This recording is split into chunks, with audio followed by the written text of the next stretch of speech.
안녕하세요. 디지털 노마드 육아맘 디노맘입니다. 오늘은 개인 통관 고유 번호에 대해서 조금 얘기를 해볼 텐데요. 이 개인 통관 고유 번호는 일을 하시고 계시는 분들이라면 다 알고 계실 거예요. 해외에 있는 상품을 국내로 들여오려면 이 개인 통관 고유 번호가 꼭 있어야 되고, 이 번호랑 이름 그리고 주소지 전화번호가 일치하는지를 확인을 합니다. 보통 전화번호, 이름, 통관번호 이 세 가지를 확인을 하는데요. 개인 통관번호는 개인 사용 목적이 맞는지 확인할 수 있는 이제 목적을 가지고 있고, 그 다음에 개인의 정보, 원래는 이제 주민등록번호 이런 것들을 제출했어야 됐는데, 이게 개인 통관 고유 번호가 생기면서 개인 정보를 보호하기 위한 용도이기도 합니다.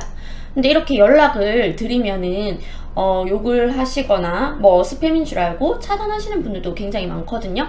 그래서 제가 이제 보내는 멘트 이런 것들을 조금 공유하고 한 가지 또 꿀팁을 공유해 보려고 합니다.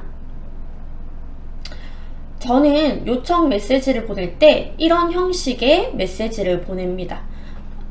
여기 내용은 보통 고객 성함 꼭 넣어서 보내고요. 그 다음에 제 마켓 이름도 여기에 넣고, 그 다음에 제품 이름도 꼭 넣습니다. 그렇게 해야 자기가 구매한 상품 관련 이제 연락인 줄 알고 이렇게 답변을 주시거든요. 그리고 이제 요 부분 멘트가 조금 중요한데, 저는 이런 멘트를 꼭 넣어요. 개인 통관 고유부 미답변으로 인해 출고가 보류될 시에는 창고 장기 보관료가 발생할 수 있으니 꼭 답변 부탁드립니다 라고 얘기를 해 놓았는데, 또 이제 배대시도 그렇고 세관에서도 그렇고 뭔가 이렇게 진행이 안 되고 장기적으로 보관이 되어 있는 경우에 실제로 이 보관료가 발생을 하는데, 사실은 3개월 이상 이제 지체가 되어야, 보관이 되어야 발생이 되는데, 이렇게 3개월 동안 이제 방치되는 경우는 잘 없어요. 그런데 정말로 없는 내용이 아니고, 요런 멘트를 넣음으로써 통관번호 답변을 조금 빨리 주시라는 그런 이제 뉘앙스로 요런 멘트를 넣어놨습니다. 이렇게 하면 조금 더 답변을 빨리 주시는 것 같더라고요.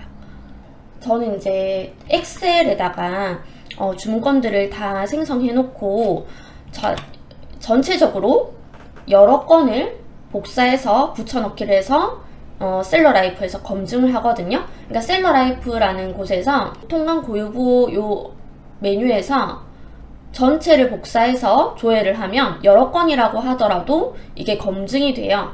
그럼 요게 이제 일치하는지 아니면 뭐가 틀렸는지를 볼 수가 있거든요. 그럼 이런 분들한테 이제 연락을 하면 되는데, 어떤 경우는 이름만 다른 경우가 있어요. 이름만.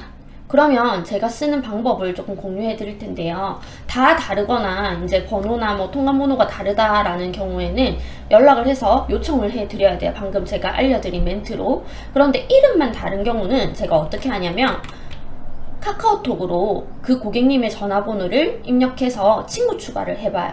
저는 이제 친구 추가를 할 때 개인 전화번호 이제 개인 카톡으로 추가를 하지 않고, 마켓 이제 고객센터로 쓰는 번호로 저는 카톡을 하나 더 만들어 놓았어요.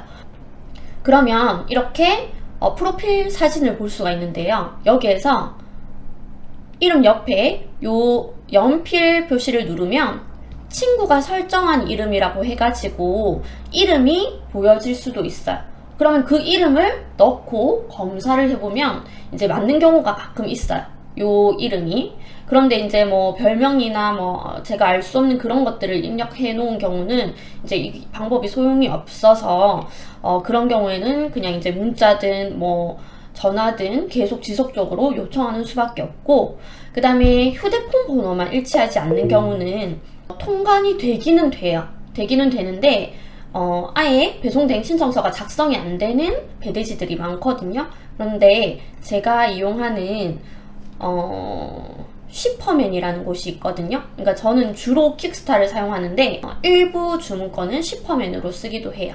근데 쉬퍼맨은 이렇게 보시다시피 통관 고유부 체크를 하면 통관 번호와 성함은 일치합니다 하고 이렇게 뜨면서 배송대행 신청서를 쓸 수 있고 실제로 출고도 가능합니다. 근데 지금 막힌 배대시가 많죠. 그런데 이렇게 이제 뜨더라도 통관시 문제되지 않습니다라고 뜨더라도 세관에서 이제 잡히는 경우가 있어요. 통관번호 도용 의심으로. 그러면 이제 만약에 전화번호가 이제 뭐 통화번호 도용에 의한 아예 다른 사람의 전화번호라든지 뭐 소명이 안 되는 경우에는 폐기가 되거나 아니면은 간이 통관 비용이라고 해가지고 비용이 조금 더 추가되는 경우가 있어요.